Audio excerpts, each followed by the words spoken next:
I'm sorry that I got here so late. You would not believe it, but I was coming up, I was walking up the stairs and then I fell and then I had to like come back up. It was just a fucking nightmare. And you just like kept falling and kept falling and kept falling. No, I only fell once. What do you think I am? Like, Jesus. okay. So, oh man, I don't know about y'all. Y'all just getting straight into the review. I fucking love this movie. Uh, we have steps, Eddie. We have steps. But We have to what's step one? um I don't know. Intro us. The intro. Yeah. Yeah. Intro us. Thank you for welcoming us onto your screens or onto your headphones, depending on how you're watching this. I'm Eddie, and I'm joined by, Ferny. And I'm Chema.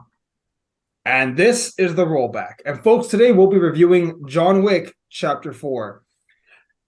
The world-renowned assassin John Wick is taking his war against the high table global, from Berlin to Japan to Paris and New York, everything. That's All it. right. Okay. I believe it will be fair before we start to talk about 4. Our history with the franchise. What do we think of the previous ones? How did we get here?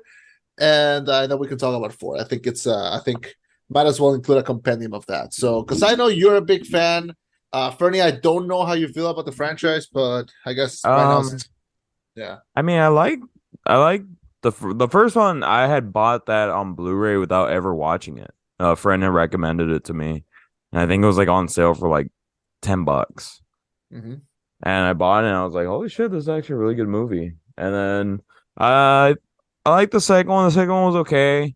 Third one, I thought it was okay. But I think the fourth one is probably the better of the previous 2 sequels. All right. So we got that, Eddie. John Wick might be my favorite original character of the last like almost 10 years. Original character. Okay. No Uh, character is original Oh, dude, John except for Wick fucking is. Jesus. Ugh. So does that mean every superhero is a spin-off of Jesus? Pretty much. Yeah. I mean, I'll give you Superman, At least like the cooler parts of Jesus, you know. but was he an alcoholic like Tony Stark? I mean, yeah. That's my favorite part in the Bible when he I'm goes, you "Y'all, turn water check into this out. wine. Check this out," and he just turned waters into wine. Yeah, it's Shit. canon. It's canon. It's in the Bible, But in both testaments, no, man. and the Book of Mormon. But okay, so like John Wick, the original John Wick is one of those movies that I probably watch a couple times a year. That I can just pop in and like just tune in and out, and like I'm good. It's a good cable movie. Like It's if it's a on cable and it's at any part, you could pretty much just jump in. pretty much. But it's man, I got to assume John Wick is to me what was a big game changing action film like T2. Um, T2, Die Hard, I got to imagine like John Wick is to me what Die Hard was to like our 20 parents. year olds. Like no, like it felt like a big deal. Like, dude, this is my favorite. Like Jake Peralta loves Die Hard. I love John Wick. That's the best equilibrium I can come up with. Chema? All right. So here's my thing with John Wick. uh-oh. I saw them for the first time last week. All of them? And all of them, yeah. Yep. Yeah. I hadn't seen them. I had avoided them. Well, I didn't avoid them on purpose. I just never sat down to watch them. I Wow. knew what they were. Like I knew the story, I knew the plot, I knew the setup. And I knew that like, oh, like the choreography and the action is amazing. I knew that. I just hadn't like properly sat down to see them. I never found the time and I never made time for it. But I figured, the fourth one's coming out, might as well check them off the list. The first one, I think it's good. Like as good as a movie as a movie of that genre can be, really. But it's not my favorite thing, you know. But I will admit there's genuine talent there. You know, there's genuine like energy and passion and everything. I read recently that the first one was this close to being like a direct-to-video movie or like a direct-to-streaming movie until like a distributor picked it up like a little bit before it premiered. I could see that. Yeah, because the first one is like a movie that I don't know that you'll walk into into your dad and he'll just be watching it on TV, and that's how you first heard of it. I don't know. I don't know if that makes sense. I mean, I want to say Keanu Reeves did fucking what's the movie? Knock Knock, like a little bit Oh yeah. before this, and that movie Yeah. was Oof. dog shit. He was, and we all love Keanu Reeves, but he was a Oh bit yeah. of how do I say this? I punched Keanu Reeves in the face. Oh, You, like that movie. Ah, there it is. I was saying who got the reference. Best believe I punched Keanu Reeves. Yeah, it's a great movie.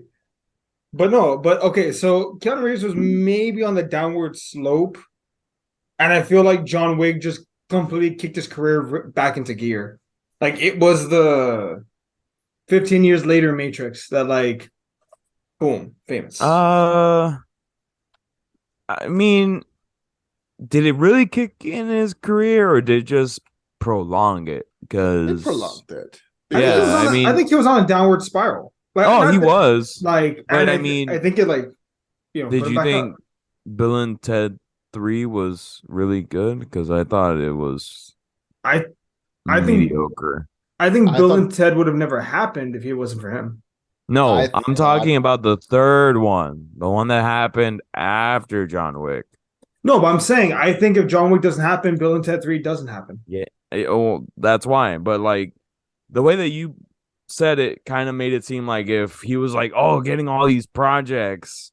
But I mean, you see the projects that came out, like Bill and Ted 3, which wasn't really well received, and then Matrix 4, which that story is just wildly out there. And again, not well received. The only thing that was really well received was John Wick. yeah. So I think Bill and Ted 3 is the best out of the Bill and Ted movies, and What? The I'll take second one's the best. nah, sorry. The third one made me believe in love and happiness and the positive in the world. I can't take that away Oh, from it. Also, I love the daughters. The daughters are fucking funny. Uh, no, they tried too hard. they succeeded. Yeah, well, but anyway, the point is, I watched the first three John Wicks in the past couple weeks. The first one I think is fine. The second one I think is equally as good as the first one. I think they're both like on par. The third one I really liked. I think the third one really like elevated. The thing that I like about this movie is that each one of them really builds on top of the other one. My favorite thing about these movies is the etiquette of the Continental, like the world and how it works, how they have a code for everything, how their rules really apply and are really respected. And when someone breaks them, like there's consequences. I like that. Like that to me is the most interesting thing about this franchise. What I don't like about this franchise, or maybe, we'll see, is that this movie did something I really like and so something I didn't like at all. But I guess at some point we'll touch on both points. Now, when it comes to this one, to specifically talking about John Wick Chapter 4, yeah, this might be the best out of all of them. 3 hours of nonstop action and one word, one-liners, and every once in a while a good funny scene. Yeah, this was great. This was a fucking great time at the movies. See, okay. Shit. I wanna make sure this is organized to start. Okay. So the movie opens with the whole point of John Wick 3, we're gonna talk about John Wick 4 mostly, but the whole point of John Wick 3 was to get to the Elder to try and like, hey, how do we shut this shit off? Because I want out again. I want to retire. And the Elder tells him, no, but you can still live if you work for us. Okay. Spent the whole fucking movie trying to get there. He walked in the desert till he passed out and kept walking. This movie opens with him shooting the Elder. It's not the same guy, but this whole movie starts with him murdering essentially the president of the high table, the one above all. Mhm. And then he goes to work. Like, that's where the movie fucking starts. And then we're introduced to Donnie Yen and all these other fucking magnificent characters. Ferny, you had some strong opinions about Donnie Yen, didn't you?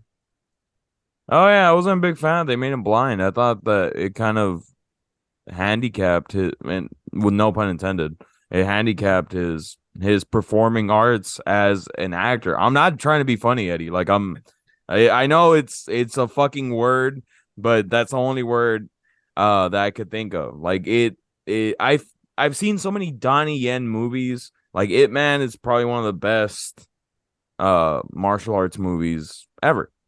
And I was just like, I don't know. I mean, I get what they're trying to go for. Like a stick character in fucking Daredevil, but I think it did handicap Donnie Yen as a martial art actor. Really, because I think it didn't stop him at all. If anything, it made his movements and everything more specific. What distracted me about his character was that I saw him as a blind fighter, and I just thought about Star Wars. Like that's like my Oh mind just yeah, went he to was Rogue blind in One. there too. Yeah, I'm like I don't want to say that kind of like locks him into a character specifically, but I You're don't know. blind, See, Donnie. Remember this. You're blind. yeah. How do I say this? Sorry. Honestly, yeah, it did distract me a little bit because it made me think about Star Wars. But honestly, seeing Ip Man and John Wick fighting, like that's such a action movie nerd boys fanboys like wet dream that just seeing that scene when they're fighting like inside of the Osaka Continental with like all the lights flashing, like I couldn't help but love it. Like it was like it didn't took me out at all. I don't think it handicapped him at all. I think if anything, it made his movements more memorable and more specific. And because if we just saw them fight like fist to fist, like I would just be like, oh well, this is Ip Man and Donnie Yen, but not sorry, Ip Man and John Wick. But no, I mean this gave it more. I don't know, more personality. I think like visually, I'm gonna remember this more. You know. Well, also, I like the different ways that he fought. Like initially, when the assassins come after him, my thought was like, "Okay, how?" And then he puts out the doorbell sound alarm thingies, and I'm Oh like, oh, "Okay, yeah. that kind of makes sense." Like okay, we're going in a bit of a slight Daredevil situation, and then it makes sense the way he kind of fights is he fights very defensively, which that is a thing. Like believe it or not, that is actually a form of self defense as far as fighting from a distance, especially if you can't see or you're in a low lit environment. Yeah, I Yeah. mean it's I mean, about as accurate as you can make it. that's what Brazilian Jiu-Jitsu is. You're taking your opponent's movements and going with it.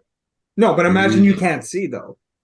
Oh, well, I'll close my eyes. Ah, su pinche madre, I can't see.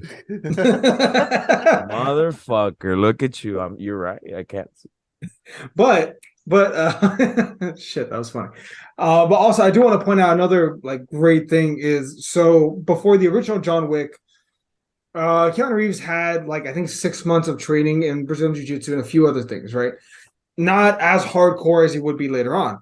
Come John Wick Chapter 2, when they're like, hey, the movie was a hit, we want to do a part two.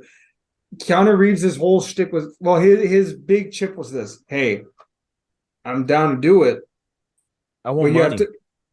you have to pay for all my training for at least 6 months. They're like, deal. So he got every kind of fight training that you can think of: Kempo, Brazilian Jiu-Jitsu, basic karate, obviously, and a shit ton of weapons training. Like Wait, you legit. know what's funny? I'm pretty sure the weapons training costs the most because bullets ain't cheap. Probably, dude, there are videos online, and I remember in the lead up It's to John Wick a Chapter place in 2. LA that he was training at. They post a lot of videos with celebrities. It's Terran Tactical. And dude, they taught him right because the way he does everything is so. From what I understand, I'm not a gun nut, but they all say the way he does everything is accurate. The way you load and reload, testing the gun, the way he holds it and checks it and everything. Like Keanu Reeves legitimately knows his way probably around any gun. They even make a joke of it in the beginning of part 3 when he mashes two guns together and fires one round and then keeps running. Yeah. When he's in the gun museum. But anyway, so we get this great set piece in Japan. Oh yeah. I like how they managed to something that I really like about all these movies that they got really interesting character actors to portray like all of the side characters. So they're all really memorable, even like the small ones. Like when we get to the Osaka Continental, like the person, the guy who runs it, and the concierge there, like immediately you pick them out, and then we found out that they are, you know, father and daughter. It has so much personality, but you can tell that it works and moves exactly like the one that we know in New York. But I like how it's designed and everything. And also in this scene we're introduced to another big character, and that's Mr. Nobody, who becomes kind of like a tracker character that keeps showing up and wants to kill John Wick as long as the price is right. And also he, you know, is kind of a mirror character of himself, since he also goes everywhere with a dog. That character, really good character. I thought he was a super good addition. There's a scene at the end specifically where I feel like we all related hardcore to him, and you know, but we'll get to that when we talk about the ending. At He was a first, I fun thought addition. at Yeah. first I thought it was John David Washington when I saw the trailers.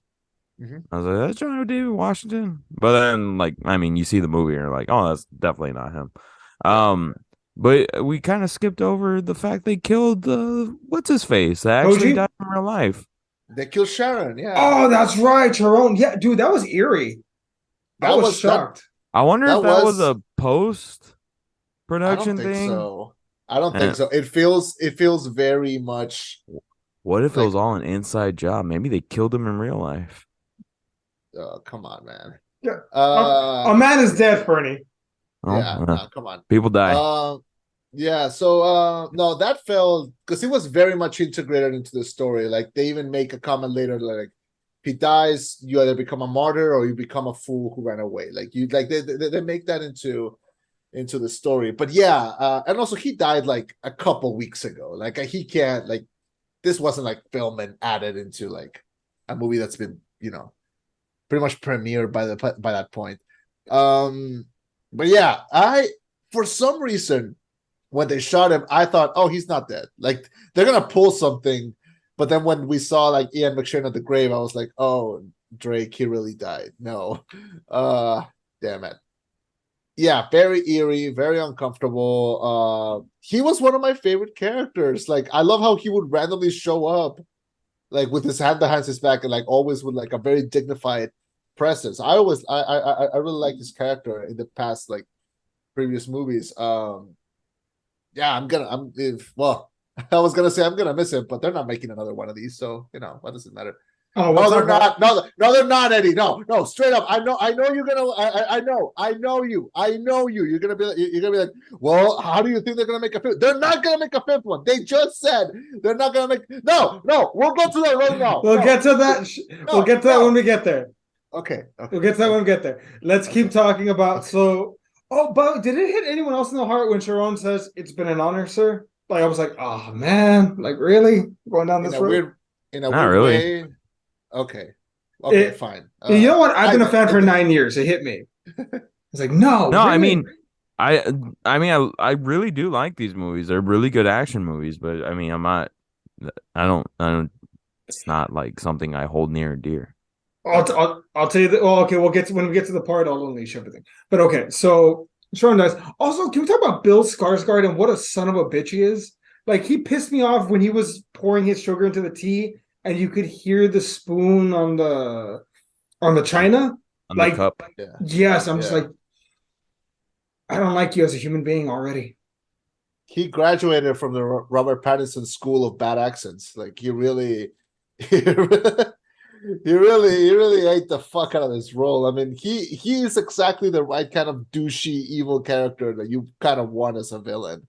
I think he did. I think he did right. To me, the best scene. Well, not the best scene, but like I see where you really feel his power is when nobody's kind of telling him like, you want me to kill him? You want me to track him? $25 million for the service, and you feel like he's about to like bulge, and then he like stabs him on the hand, and then he goes, "Take it out or take out your hand, like whatever you prefer." Well, he says something. He says some analogy like, if you pull out of the hand, you're like a pussy, or if you rip your hand off, like I can trust you. It shows your commitment. Yeah. Yeah, I'll be like, yeah. fuck you, dude. You stabbed me in the hand. You could suck my dick for all I care. Find him yourself, you asshole. Yeah. But Um, yeah, to me that's when he was his most I don't know. Villainous. Like you felt his power in that scene. Dude, But yeah, he's played a what a professional dick. villain in like 4 different movies already. Who's the fucking I want to say Spanish. He looked either Mexican or Winston? some the dude that is his right hand man, the one with Oh the yeah. fucking sideburns. Oh Who the fuck yeah. is that guy? He is I believe he's Uruguayan, I believe so. Hmm. Let me see. Right hand man. Chidi? His name is Yeah, shit. Marco Zorro. Is he a That professional fighter or He is Chilean and he is a martial artist. martial artist, that's yes. why. I was like, he looks familiar. I've probably seen him fight somewhere. He was also in the bad. He was also the bad guy in the film 100 Years, a movie I've never seen it. that will never come out until it's not going to come out until 2115. Oh, Well, I mean, is that the Robert Rodriguez one? Yes. Oh, wow. okay. Nice. But Good for him. I mean, he's got work. I think he plays a good villain. He makes you really fucking hate him. I forgot about him until like every time that he would show up. But whenever he would show up, I would feel it. Yeah. He was good. Yeah, we have like a big ensemble cast because we have these people. We have the daughter of the we have the concierge from Osaka. Japan. Yeah. Her name is Akira. She was good. Like the car? I guess. Is there a car named Akira? There's an Acura. Yeah, that's a vehicle, but it's different pronunciation. Different spelling too. And also the Harbinger, who is the character that's always hanging out with Bill Skarsgård. He's the guy that like puts up the duel and everything. Do you know who that is? Fucking Mr. Krabs himself. That is him. Yeah. That was so weird. It was so weird to see him there, but I remember that he does other things besides that. Yeah. I remember him mostly from Starship Troopers. That's one of my favorite movies when I was a kid. Yeah, it's pretty good. Yeah, so we have those characters. Hell, we even get Scott Adkins for a second. He plays like the big Swedish guy. Oh no, German guy. Oh, German guy, yeah. No, he's the head of the German part of the high table. But yeah.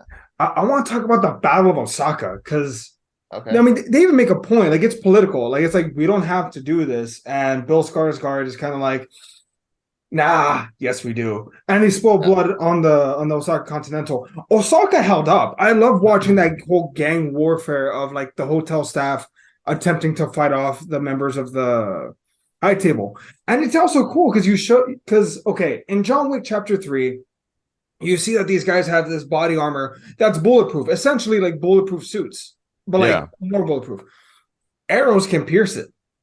I love that. The swords and the arrows can pierce it. Somehow they took something that looked like nigh unstoppable and elevated it, and found the weapon to equal it.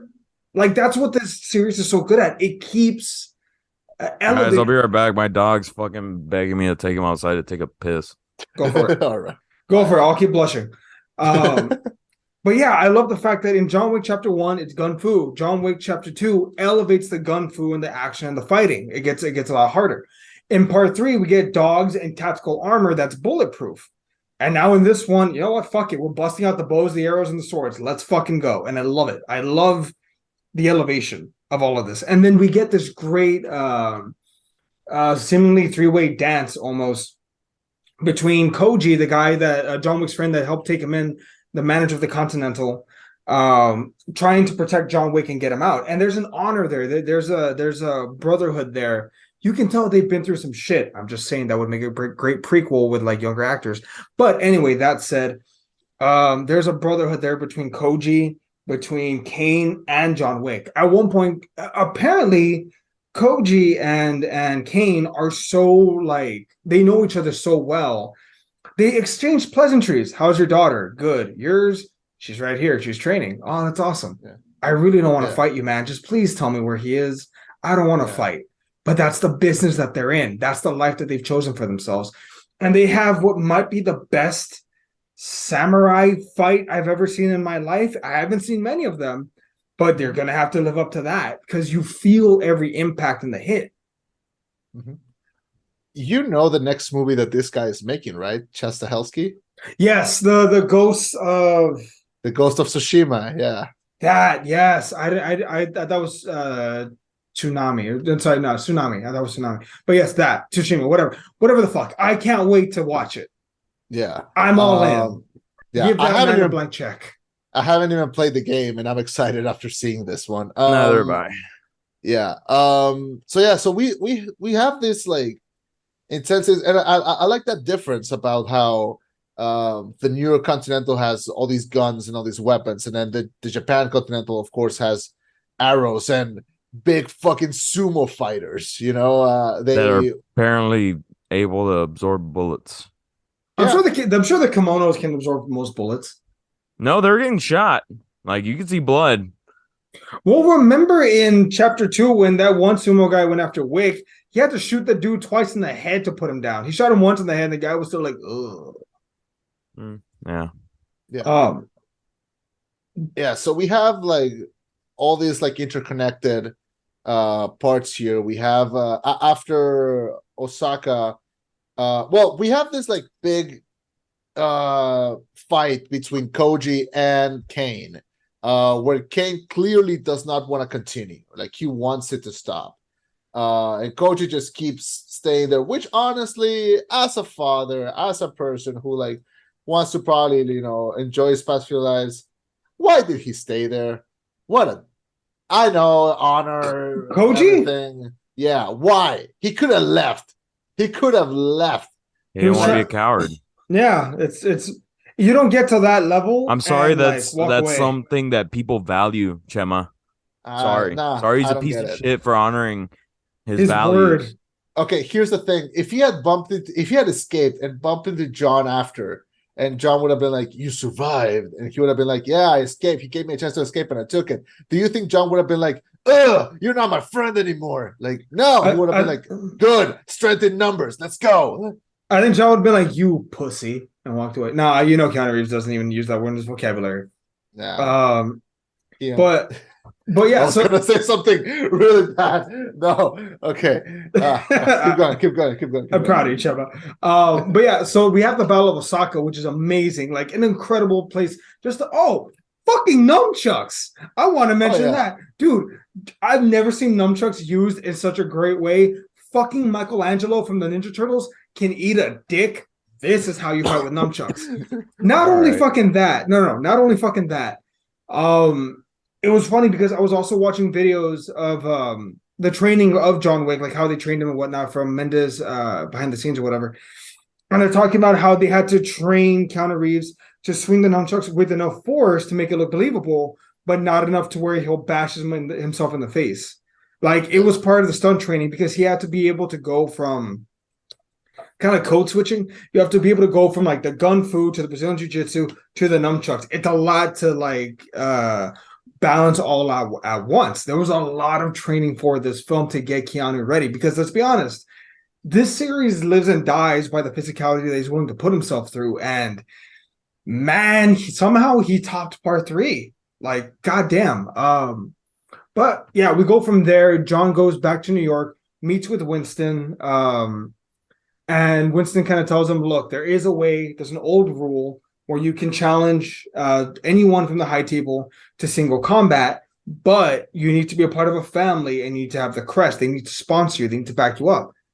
Well, fuck, I guess I'm going to Berlin. So he goes to Berlin and meets with his original family, a family that we had never seen before, the Ruska Roma crime syndicate. And we get a really funny, the Ruska Roma crime syndicate, the head of it basically says, look, I'll back you, but you have to kill the dude that killed my dad. And then we get I Am Klaus, who just like fucking bashes John Wick in the face for no reason. Yeah, this movie for a second becomes like The Mandalorian. Like, okay, we'll help you, but you have to go and do this. Okay, he goes and does that. Okay, I'm back. Okay, now you have to go and do this. Like, it becomes a Legend of Zelda game at some point. Like, it just becomes a fetch quest in a good way. Because honestly, the set pieces that we end up getting here and how some things are solved by talking, and some things are solved by, you know, fighting your way out of it. Like, they're really well integrated, and I love how everywhere that they went to, like, nobody and Kane just kept showing up. Like, there's not a moment where they just leave John to be. Like, he just keeps showing up there. They even have like a little, honestly, that scene when they're playing poker, and Love then it. I think they're playing poker. It was really funny because I was in a theater full of people, and everyone was gasping when they were showing up their cards, and I was confused because I don't know how to play poker.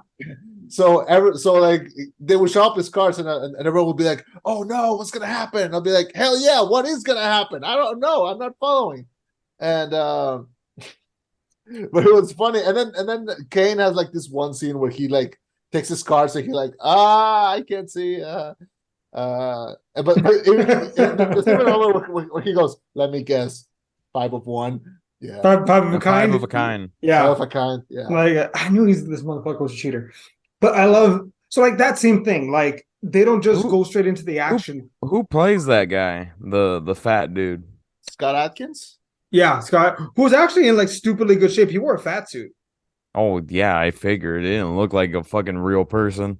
You know what he looks like? He looked like the villain from the new Puss in Boots movie. Oh my god, yes, he looks like, what's his face? Jack? Something? Little Jack Horton. Yeah. That's what he looked like. Even the suit was a similar color. Oh, this fucking guy, the guy from Undisputed. Yeah. But okay, so they play the game. And again, I love how they pause there. In most other movies, like Fernie, I think you said it once, they're too quick to get to the story. They're too quick to get to the action. They don't give the characters time to breathe, to talk, to do normal shit, or have cool set pieces or cool scenes. Them playing cards is there's no long-term impact. Nothing changes. Yeah. But the fact that they play just like adds more to this film. Well, it's a 3-hour long movie. There better be scenes for them to breathe. Like, they better have them. But I appreciate that. Yeah. Dude, there's a 3-hour and 45-minute cut of this film. I would legitimately kill Fernie to watch that 3-hour and 45-minute cut. You could try. I was with a shotgun miserably. with a shotgun and a head start. I like my odds. Eddie, I've seen you run. Let's be honest here. I think I could beat you. Let's go. But anyway, okay, so we get this great card scene. We get Dead Man's Hand. I think 2 pairs, I want to say. A Royal Flush, and then 5 of a kind. And then it's all out. It's an all-out fight with Mr. Nobody, Wick, and Kane versus all these goons. And what's the heavy guy's name again? I don't remember. Killa. Killa and John have this like horrible, ugly brawl through the club. And it's funny because when they film it, there's no music. Everyone is just dancing to silence. Everyone there's just like, you want to know what I was doing throughout that whole scene? Taking a shit. I was just watching the background people the entire time. I was like, let's see what everyone's doing. I want to see if like there's an extra fucking around in the back. I don't doubt it. And yeah, I was just watching them. I'm like, how the fuck are you so high on ecstasy that you're just like, oh wow, this guy's getting punched in the face right next to me, but I don't give a fuck right now. I'm grinding. Look, if I work the entire week and I finally like get to like relax and go to a club and like dance and not think about anything, and I see 2 people fighting, am I gonna care about that? No, it's the freaking weekend. So I don't give a fuck about this one. I don't give a fuck about them. They're not with me. So yeah, because like that scene generated like a ton of memes, especially on Twitter, of people like going like me dancing and not caring if I see John Wick fighting people. Like that became like a big thing. They were pretty funny, and when I finally saw the movie, I understood it. But no, yeah, the brawl in the club is really intense. Like, he throws Killa like through several stories, like through several like sets of stairs, and this motherfucker just won't die. And also another thing that the family mentions they're like, kill him and bring proof that you killed him. And the whole time I'm thinking, what is he gonna bring? Like, is he gonna bring his head? Like what? But I thought no, he's he an like inhaler. no, he brings him the tooth, and it's oh god, really, really good scene. Definitely. And afterwards, he does. I'm back. I don't know what happened. Oh, did you get disconnected or something? I think so. Oh, weird. Well, Anyway. we're talking about after he manages to kill the dude. Oh, yeah. Oh, he kills Tubbs. Yeah.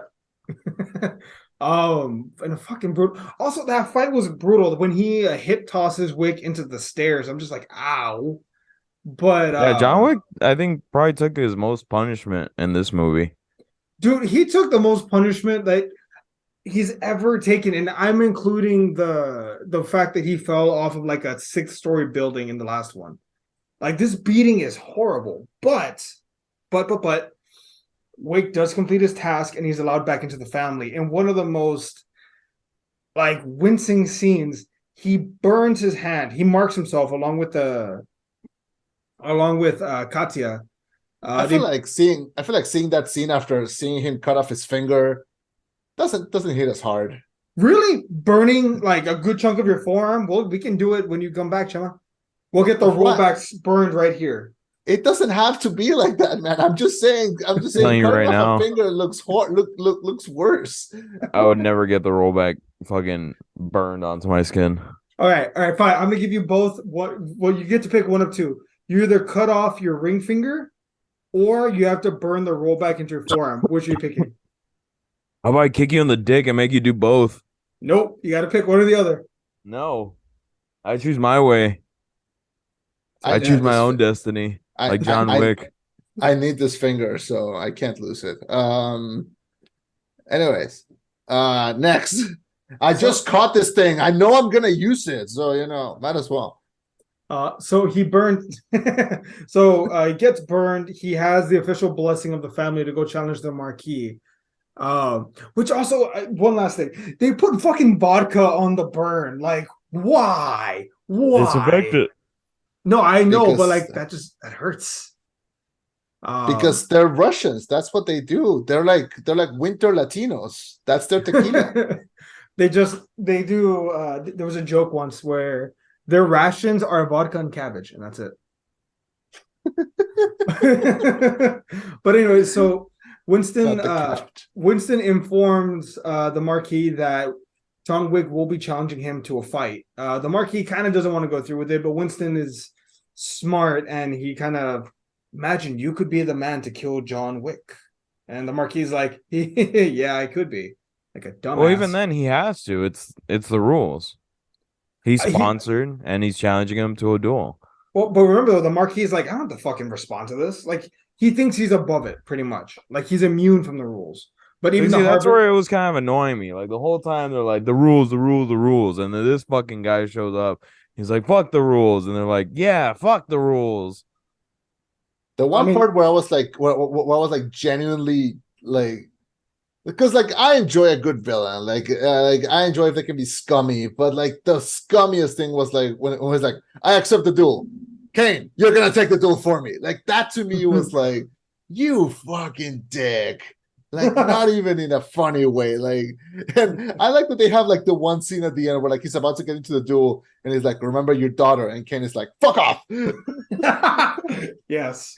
Oh yeah, because he saw Winston give him a little pep talk, and he's like, remember your daughters, fuck off. Just have fun out there. But so they have this really weird scene that I still don't understand. I'm gonna have to rewatch it a couple times. Where they're like, at dawn, and then they like, I think they're flipping cards, and whoever has the higher one makes the call. Pistols. So they both like offer like they ask where, and they both say a suggestion, and then whoever pulls like the highest number, they go with that. Yeah. Okay, that makes more sense. Dual pistols and all that, and then because like he says pistols, the Marquis says blades, and then but then the Marquis says also like the place, and then John says the Sacred Heart, Sacred Core, yeah, Sacred Core, yeah, but then John says like I don't know, like 9 a.m. and then he says like crack of dawn or something, and then they go with that. Yeah.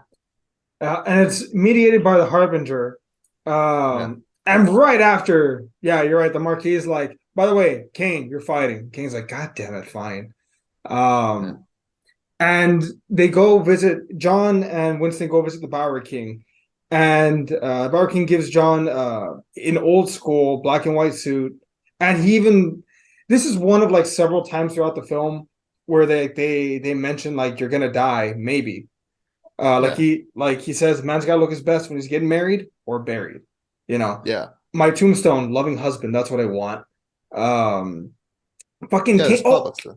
Also, real quick, did y'all put together Cain and Abel? Cain kills his brother.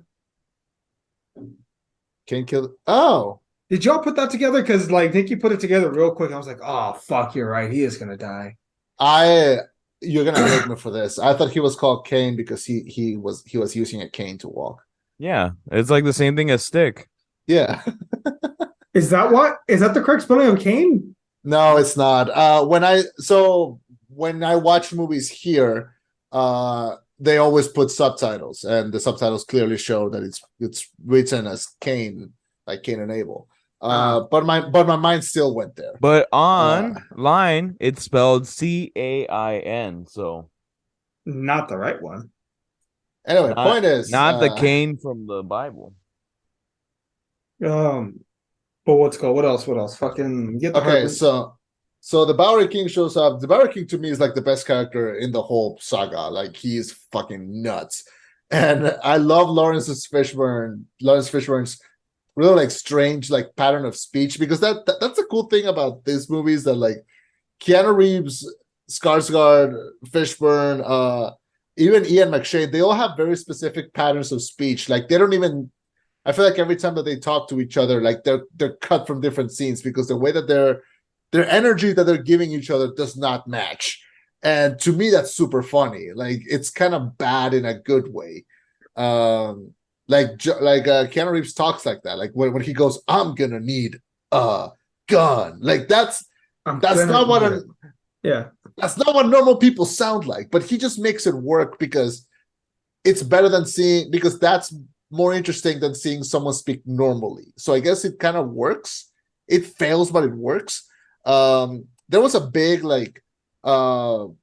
reporting thing that came out that was like, Keanu Reeves only speaks like less than 200 words in the whole movie, and they paid him like $38 million. It was like, yeah, he also did a bunch of other shit in the movie. Like, Yeah. they didn't just pay him to talk. But when he talks, I mean, yeah, every costs like, I don't know, a couple $1 million, I guess.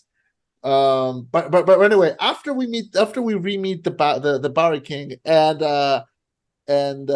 he gets ready, he gets like that really cool gun, and he has to start transporting. We have like this scene where like all of the killers, all of the assassins, and in Paris, they pull the warriors. Yeah, like they just start like going like, oh, he's on him, he's there. Leads us to a long, uninterrupted, probably the best action scene in the whole movie, because it goes from chases in the street to chases around the what's it called? The Triumph Arch? The arch there that's in France, to The world's most dangerous game of Frogger ever. To the most amazing, for a second the movie like stops and it becomes Hotline Miami, and we get this like top down action sequence where like we're just following John through every room with dragon's breath, mind you. Again, I don't know how the fuck like who came up with this, but they continue to elevate it. They have dragon's breath shotgun rounds that don't exist anymore. They're extinct. They're illegal. I'm pretty sure they still exist some places in the world. No, but like if you have to make them yourself. Exactly. Yeah, I just saw one today. They're not allowed to be manufactured, like mass produced. But right, we get dragon's breath. Are you fucking kidding me? And like Chema said, we get this great. It was inspired by a Japanese video game. The director stated. This top-down sequence of John Wick going through the house, shooting people left and right. It took them, I think he said 15 takes to get it right. Jesus Christ. But also, I just looked something up. Fun fact: Arnold Schwarzenegger got paid 15 mil to say 700 words in T2. John Wick got paid 15 mil to say only 380 words in this movie. Yeah, well, he also did a bunch of other shit. Like he didn't. No, I'm saying Yeah. like the price per word went up. I'm joking. But anyway, that said, we get like amazing action sequence after amazing action sequence after amazing that keeps escalating until we get to the stairs. And John Wick manages to get up the stairs. He's going to get there in time. Oh, wait. Real quick, though, before we continue. That one moment where in the house, John's about to shoot Mr. Nobody. They have a bit of a duel. He sees that the dog's about to get killed. And this is what I love about John. In any moment, he still gives a damn and he still cares. He shoots to save the dog instead of killing nobody. And thus makes a friend. He makes an ally. I think that's what John did. Because he did it in... He does it to Common in part 2, and apparently he did to Lawrence Fishburne sometime in the past. He does it in part 1 to Kevin Nash. He gives them a chance. He tells Kevin Nash, why don't you take the night off? He stabs Common in the chest and says, if you take up the knife, you'll die. Leave it in. Bye. Consider this a personal courtesy. Lawrence Fishburne tells a story about how John cut his throat and said, you can either take your hand off, you can either apply pressure and live, or take your hand off, shoot me in the back, but you'll die. Your call. That's just what John does. I think that's how he's made so many allies. And he makes a serious ally in nobody. To a point where even during the staircase fight, when they're going back up, after Kane helps him, after he gets kicked all the way down, like bending reality as much as you can that John could survive that massive fall, John and Kane fight their way up, brothers in arms, with Mr. Nobody backing them up at one point. Kevin Nash was in the first John. Yeah. He was Francis. What? He was Francis. Remember, he's like, you've lost up weight. on him outside the club with a gun. Yeah. Fucking Diesel was in the first one. How did I miss it? Yeah, he's like, you've lost weight, Francis. He's like, yes, 60 pounds. And he's like, impressive. Oh, he was the bouncer. Okay. Yeah. See, that's the thing. I remember him. It was a nothing character, and I remember him, but I never noticed that it was him. Yeah. Oh, wait. In the middle of all of this, when they're still doing like the Hotline Miami Enter the Gungeon scene, like that top over scene, you skip just I fucking love this. Nobody's like on the phone with the marquee, and he's like, "Hey, the price just went up." And it's like, and even him is like, "Are you fucking kidding me, man? Like I have 35 million writing on this guy. Like we just upped it up to 40. You want more?" And it's like, and he like hangs up on him, and then he calls him again, and it's like, "Price just went up." Like he just keeps elevating just to fuck with him. What a Jesus! I like he throws away his phone. And he has to have someone else bring him in, like an analog phone, like in a his servant. Yeah, phones. It was so funny. Just this movie has like Buster Keaton levels of like physical comedy, and like the action itself is like what makes it work. But the funny moments are really funny. But yeah, we have that scene. People in my theater, we were howling when he fell down the stairs. Like how he just kept going. And I went to see this with my sister, and after like he finally like reached the floor, she kind of turned and is like, did he survive that? And I was like, he fell from the hotel in the last one. Like I think this is a cakewalk. Like this fall was nothing. It's more of an inconvenience. Yeah, like this is more of like a gum in the shoe situation. Like, damn it again. Like he has only like a couple minutes to go back. But yeah, so it's cool that we have those scenes, and people clapped in my theater when that dog pissed on. Like theater too. Everyone was laughing and clapping. Yeah, good scene, great scene. From that point forward, nobody was like the comedy king of the movie. Like he just nailed every scene that he was in. We get to the duel, and at crack of dawn, 6:03, I believe, or 4:03. 6:03. I forgot. 6:03. Yeah. Jesus Christ. I wake up to go to work earlier than these assholes, and Same. Yeah. Anyway, uh, so they show up. We have like the setup. It's a nice spread. Clancy Brown is there explaining the rules, and they put them in. I like the little detail of like John takes off his suit jacket because it's a bulletproof suit jacket. Yeah. They're fair. Yeah, yeah. And that's when we have that scene when the Marquis goes up to him, goes up to Kane and goes like, "Remember your daughter," and he goes like, Fuck off. Yeah, I love Kane's character. He's very he's very like, I'm done with this shit. Like, no, yeah. like he's like there's a movie that Jackie Chan did called Drunken Master or something like that. He's a very Yeah. not give a fuck character. Like, I don't want to be here. Like during the Osaka fight at the very beginning, he's eating noodles. Yeah. He's not even fighting. Yeah. He's just like, I don't like. I'm above this. Like I'm done.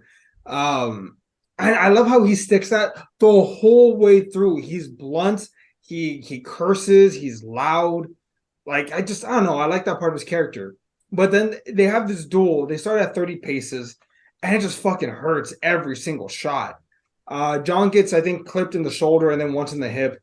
Same thing with Kane. Kane gets clipped in the arm and I think one in the hip. But on the last round, John doesn't fire. Kane shoots him dead in the gut. John's on the floor, and then the arrogant son of a bitch, the Marquis, says he has the right to administer the coup de grace, which is the, I think, French term for the killing blow, like the last blow. Yeah. He wants to be Yeah. known as the guy that killed John Wick. And that's when Winston's like, you arrogant ass. He never fired his third round. And he's like, wait, what? And John one-shots him Right in the between head. the eyes. Yeah. Beautiful. That I've never seen such a beautiful death. Consequences. And John died. Well, oh god. John is now a free man. Donnie Yen and his daughter are now free of obligation. Winston will now get his hotel with everything being paid for by the high table. Yeah. We have this scene where, like I said, I don't think it's meant to be funny, but it's just the way Keanu Reeves talks. Like, it's just funny without trying. But like he's there, like he's limping, and he just turns to Ian McShane and just goes, "Can you take me home?" like just the way that he says it, it's funny. And then like he kind of starts walking and like remembers his wife and like kind of collapses, and we get the ending. Yep. We see a very Western ending. Yeah, Bowery King and sorry, and Ian McShane and the dog, very important because we didn't see the dog in the entire movie. I was kind of afraid that he was in the hotel, but no, he wasn't. He was still with the Bowery King. Hello? Can you hear me? Yeah. Yes. Weird. Okay. Okay, so yeah, we get reconnected there.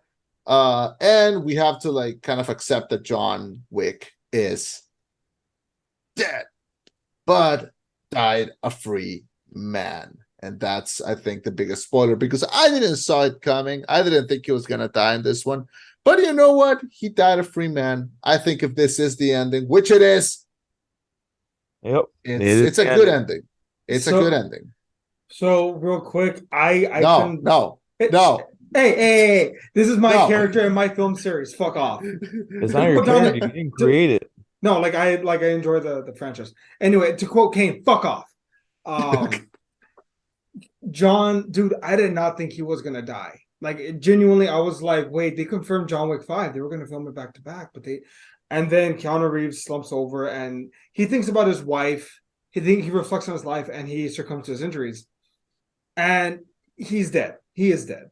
And man, I was sad when it happened. Like I felt more of an emotional like loss of this character more than I did for Iron Man or Cap. Like I genuinely, I really, really like this character. I really like his story and a great story nonetheless. But I really, like anything else, we want more. We want more of his story. I want to hear more about his life before he retired. I wanted to see how did he complete his impossible task. What was the fucking task? Well, I know it was killing the 5 families, but still, like I felt like there was so much more to go there's such a rich tapestry here in this world, and I wanted to see more of it through the eyes of John Wick. So I'm sad to let him go. I'm sad to know that the character's gone. I enjoyed the story, but like, man, I was sad. But didn't you like that this character that you liked so much got a good ending? That Yeah. he didn't end up because imagine if he had gotten like another 5 movies and they just started declining in quality to the point where we don't even get a good ending. Yeah, where all he cares about is family. I think it's good that he got. I think it's good that he got a dignified, good ending. He got to die a free man. I know. And also, do you want me to tell you what the director said? What did the director say? So the director, so they asked him like, "What if you do another one?" He said, "What are you fucking thinking? Are you fucking insane?" He said, we decided we wanted to tie everything together, and we were like, how do you give a proper goodbye? So that's how we sold it to the studio, because at some point this has gotta end. So in his head, it's like John is never gonna have a happy moment. Like even if he had survived killing the Marquis, they keep telling him, what if he dies? They're gonna replace him. So yeah, I think it made sense to like him getting an ending where like he's free of obligation, he's free of trying to free the Continental, he's free of trying to get revenge. He doesn't have revenge anymore. You know, he probably left a few enemies alive, but you know, I like that he got an ending where he is Dead. free. He got to have his thing say loving husband. Now here's my problem that with the franchise now, because if the franchise ends here, great. You know, I think they had a good run where they can honestly say, hey, all of our movies were hits, all of them were good, none of them was weak. How many? Cough, Fast 8, Fast 7, Fast 9, soon to be Fast 10. Yeah, and also, so here's the thing. They're planning this spinoff for Ballerina, which they've already filmed a good chunk. You know, they're kind of pretty much done with that one, and it's going to come out next year. It's going to start Ana de Armas. Cool. But here's the thing. I have a list here of potential other films in development. And it's like an Atomic Blonde crossover, a Nobody crossover, a Halle Berry Focus Sophia spinoff, a Bowery King spinoff, an Acura spinoff, a Kane spinoff, a Ballerina sequel when the Ballerina movie hasn't even come out. We're getting a TV show about the Continental with the characters playing. Wasn't that like in the works like for like the longest time? Yeah, it's coming out on Peacock later this year. Yeah. It's gonna start Mel Gibson of all people. What? The Continental? Yeah. And it's gonna be his biggest enemies. Dead on arrival. The Jews. So yeah, so my problem with this is like, yes, you introduce all these great characters, but let them be side characters. I don't know who wants to see a Nobody crossover or a Halle Berry Sophia movie or a Bowery King movie. I don't know if there exists even a market to that. I'm concerned about the Ballerina movie because I think they're going to try to sell that more via Ana de Armas than what's it called, the fact that it's a John Wick spinoff. I think it's good that it ended here, and I will see Ballerina. I will see how that comes out, but I think Keanu Reeves deserves, you know, a nap, and I think Stahelski needs to really bring his A game for the fucking Ghost of Tsushima movie, because the ante has just been upped by the recent Last of Us show. So we'll see how that goes. Yes, you raise your hand. May I? So let me just spell all your worry, if you will. Okay. So to start, like the Nobody crossover, it's not happening. They joked about it. For some reason, it's still listed on Wikipedia, but it's not happening. Like it's not. Let me see. Because we all know that Eddie works closely with the studios. I don't know if you know this, Chema. No, but like they've already dispelled it. Like, okay, Atomic Blonde crossover was suggested, but it's not happening. Nobody crossover was suggested. Anything can happen, Eddie. Anything. Sophia. Also, Atomic Blonde took place in like the 70s. Like, how would it even cross over? Like, John Wick takes place now. Yeah, it took place in 1989. I mean, technically, Atomic Blonde could take place in the same universe, but it'd be like Honestly, she'd have to deal with Winston. I hated Atomic Blonde. I thought the other one with the other girl where she plays like a model. It's kind of the Which same one? premise. Blonde chick, hot model, but she's like a killer. Master Assassin. No, I'm not gonna Google that. I think I'm it's not- Anna or something. Yeah. Ava? No, Anna. That one I liked more than Atomic Blonde. Yeah, it's called Anna. Yeah, Yeah. with Sasha Luce and Killian Murphy. Yeah, that one I liked a lot more than Anna. Than what's her tits? Atomic Blonde. But okay. So Atomic Blonde crossover was suggested by David Leitch. There's potential for crossover there, but it's the wrong timeline.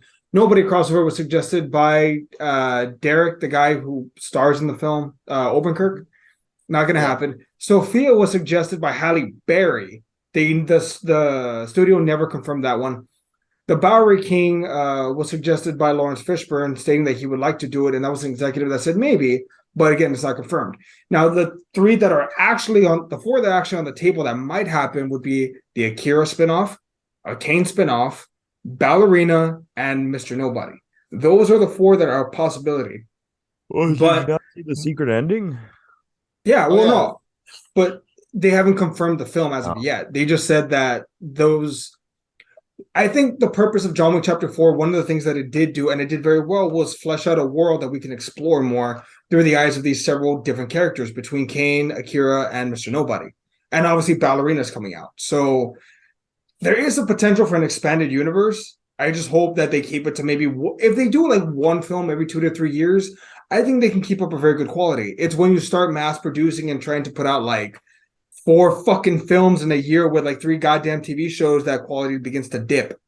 If Yeah. if it was DC, you would be clapping your ass off. Yes, I would. He'd be Yes, I clapping his would. ass. He'd be clapping them cheeks. Yes, I would. Because you know why? I am a hypocrite.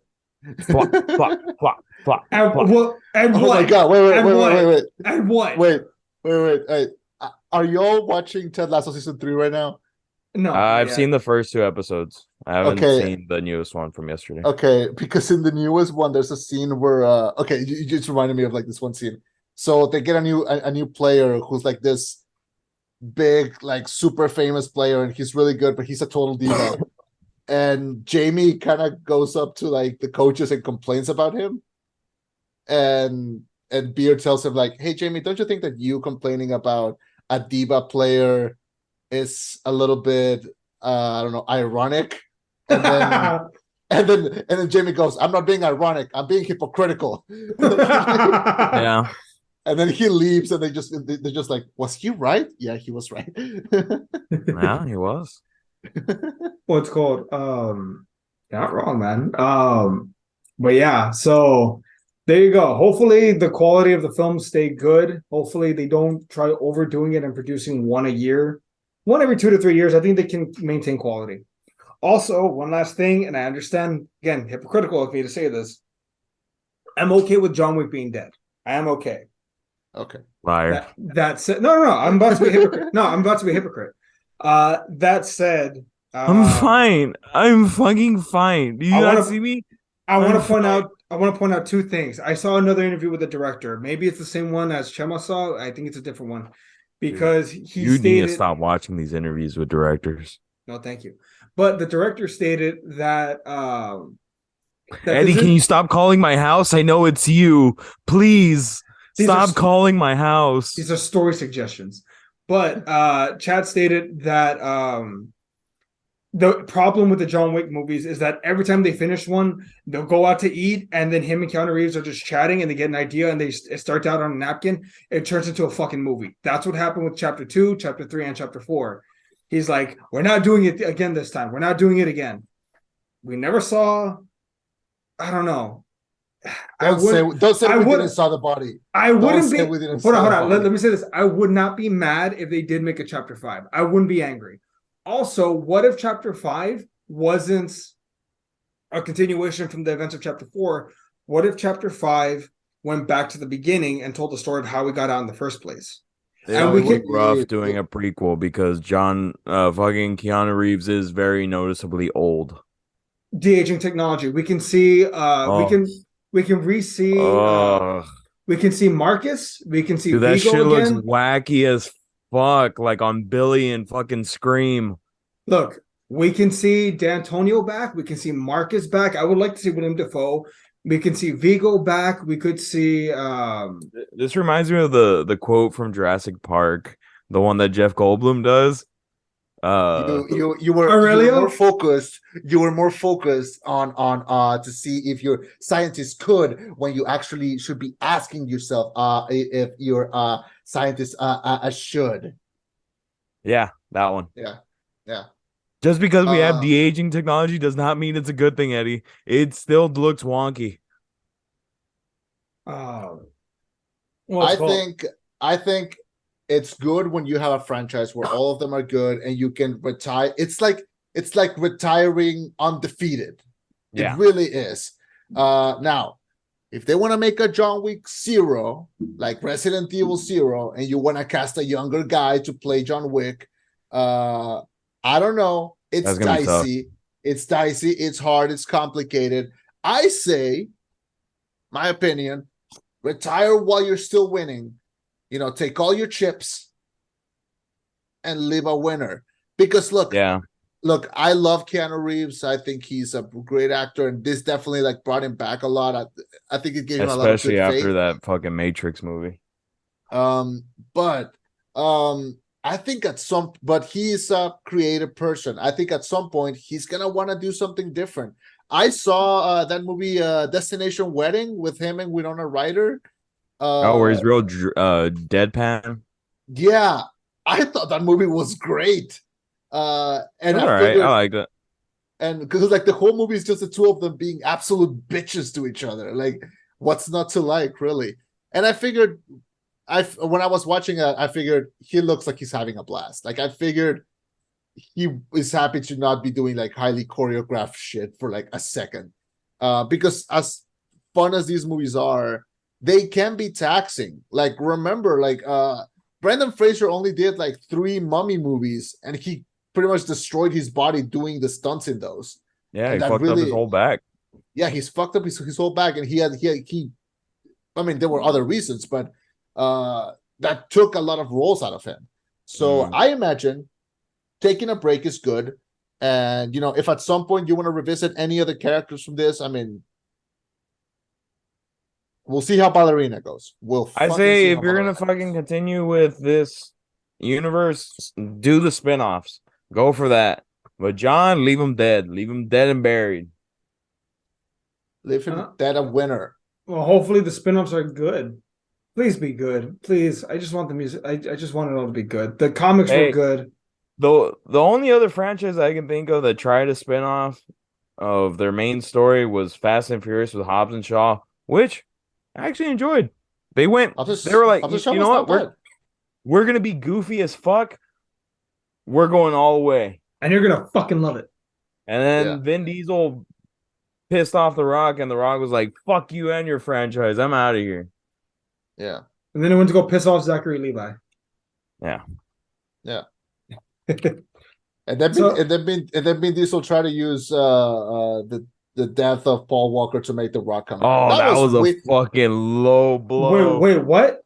Yeah, so there was a point where he was like, he was like, Dwayne, you have to return to the franchise because Paul showed up in a dream and told me that you have to return. It's about family. My daughter is asking, where are you? Why are you answering our calls? And Dwayne, as much as I'm pissed off at him right now, he had like the best response because he was like, "You're fucking weird," and just like, wait, how do you know that this is real? Was this like, dude? It was like a Facebook post. It was public, yeah. It was like a Facebook post or an Instagram post. Just put Vin Diesel tries to lure The Rock back into Fast and Furious. Yeah. But yeah, like he tried to fucking guilt trip him, and I remember the bit about his daughter. He's like, my daughter's asking, where's Uncle Dwayne? Where's Uncle Dwayne? I'm not your fucking uncle, for starters. Yeah. No, this is real. Yes. My little brother Dwayne, the time has come. The world little brother. Do you think? Imagine how pissed off The Rock was when he read my little brother.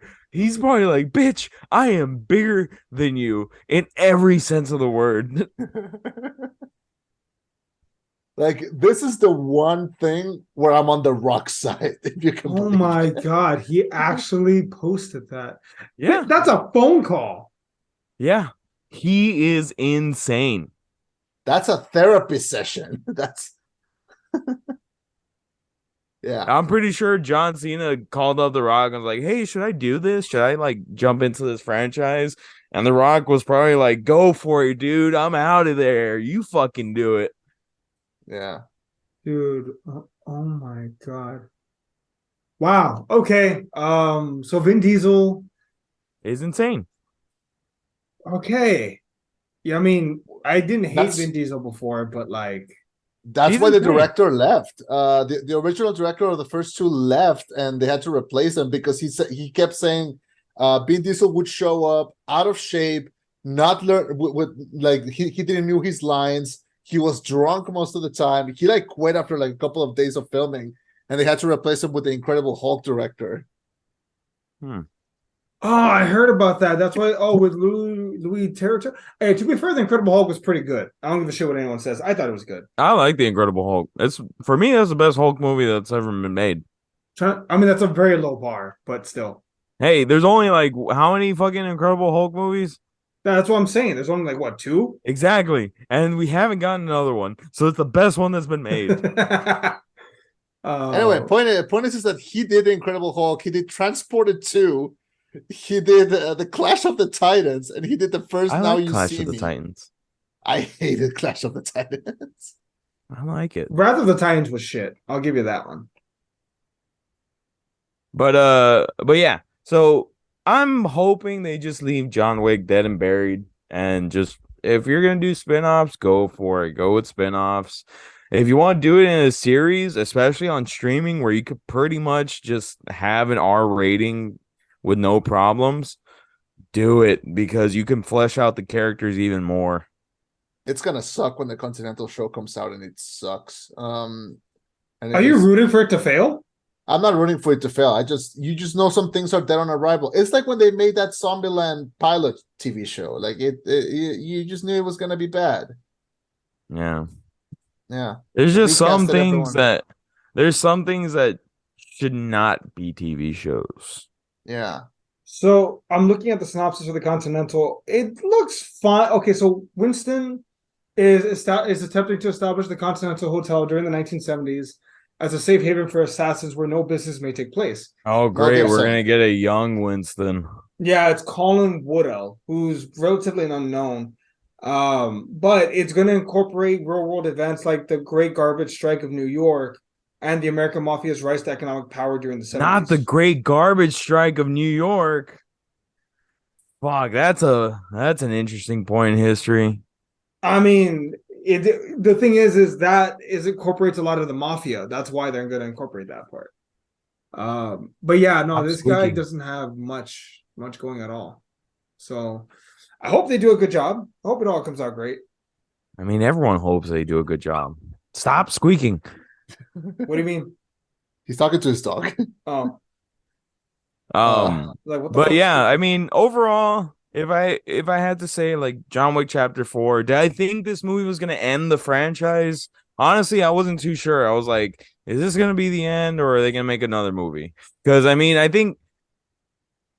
you see it with a lot of franchises. People get fatigued about this shit. And I was a little happy when he died at the end. I was like, all right, good. I mean, he goes off on a high note. I thought he was bold and really ballsy that they were like, no, we're choosing where it ends. The public doesn't get to decide it. We're going out as kings.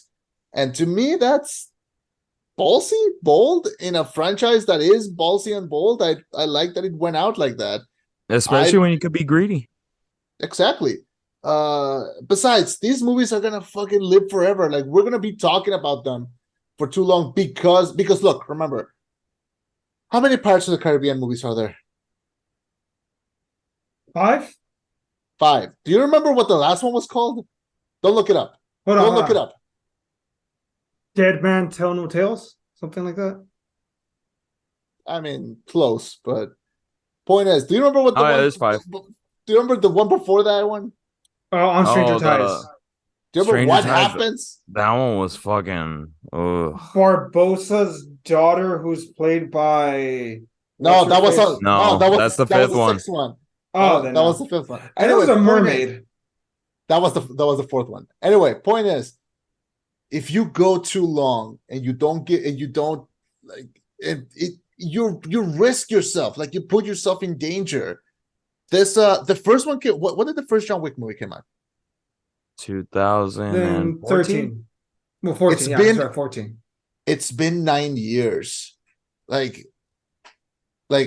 if you end it here, you have an opportunity to be like, hey, we were one of the best, we were probably the best action movie franchise of the 2010s decade, like including a little bit of 2020s.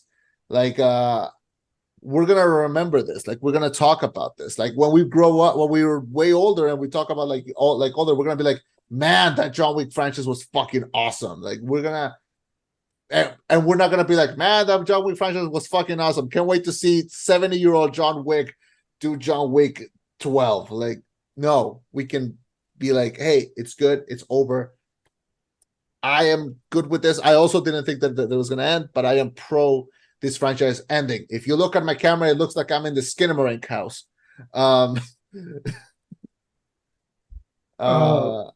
Yeah. So yeah. Anyway, 5 out of 5. I love this. Like it's like my second or third favorite movie of the year. Like it's Yeah, I'd give it a 5 out of 5. yeah. A plus. Like I give the whole series a 5 out of 5 A plus. Like I like the whole series completely. Every single one only gets better. I would put this on par with the first one. Like my favorite is part 1 and part 4. Parts 2 and 3 can both occupy the second Be spot. interchangeable. Yeah, pretty much. Because like great action, amazing story, great action, amazing story, great beginning, great ending. Mm-hmm. full Nothing story. to dislike. Nothing to dislike, really. All right. I would still kill to watch that 3-hour, 45-minute cut. Well, you can go and kill by yourself because my butt was hurting by the end of this movie. Nikki fell asleep like twice during the film. I was like, it's fine. My Can you stop dumbass. snoring? I'm trying to watch my boyfriend here. For real though. Okay, so that's John Wick Chapter 4. What's next on the docket? What are we doing next week? I believe D&D. Oh yeah, that's right. D&D just came out here. Yeah. And then Okay. Mario after that. Oh, fuck Ugh. yeah. Ferny, were you a Nintendo kid growing up? I don't remember. I had a 64. That was pretty much my first system. Okay. And you don't care about the Mario movie? He doesn't fucking sound like him. We've seen like two clips of him like barely. If I talking. don't hear a bad Italian accent, I don't want it. I mean, we'll talk about that when we review it, but it does seem. I don't very care if it's callous. cultural appropriation. I want bad Italian accents. Jersey Shore got away with it. How come they can't get away with it? What I mean is that Charles Martinet, the voice of Mario, is still very much alive and kicking. Like, why didn't they use him? Exactly. Yeah, that is a genuine problem. But other than that, I will see it. And we'll see how it comes out. All right. I believe this is gonna last. This is gonna be as long as John Wick spent falling off those damn stairs. So I guess we could just end it here. Thank you so much for joining us. My name was Chema. And I'm Andy. And I'm Ferny. Let's cut it. Oh, Honestly, dude, I fucked up so bad. But it's so good. Yeah, why did you say that? I don't know. I have no idea. It wasn't on purpose. But that's the perfect way to end this podcast. Cut it.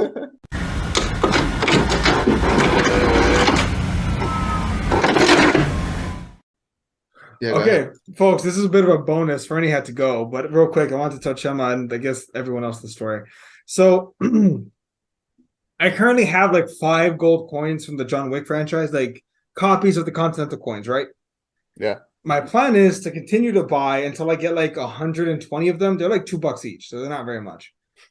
I want to get to a point where I have that many of them, and then I want to buy some guns, and I want to like get like a wooden box, kind of like John Wick had the first one, put it together with a suit, and bury it underneath mine and Nikki's forever house, like underneath the garage. Put the cement, do the whole thing, and leave it there and die. And I pray to God at some point in the future, someone is excavating our house, doing home improvements for whatever reason. They dig that up and they're like, what the fuck? And they find fake passports of me and Nikki. They find these coins and these weapons, and they're just like, who the fuck lived here? I'm gonna do that, but with a Batman suit. Huh? I'm gonna do that, but with a Batman suit. Dude, yes. With a Chema suit. Hell yeah. Oh, yeah. All right. That was your bonus. Where do you buy these coins? Wish. Do you wait like half a year to receive them? I wait about a month. Okay. All right, not bad. Once I get one in, I order another one. Nice. Like I said, they're like $3, so it's not exactly a big financial commitment. Do you have them with you, or do you have them in your house? They're all in my house. They're all in a big stack. Oh, you should put them in like because you can put them in like a thing to show them off, and you can put them in your desk or something. Oh, I should get a display one. Oh fuck! What happens when one of the Yeah. students Wait, do I have one with me? I might actually. No, I don't. It'd I be pretty have- funny if you just walked around with one. I have a Scottish coin that's worth Why do 1 you- royale. That's about it. Why do you have a Scottish coin? This has gone too long. Just cut it. All right. Bye, everybody.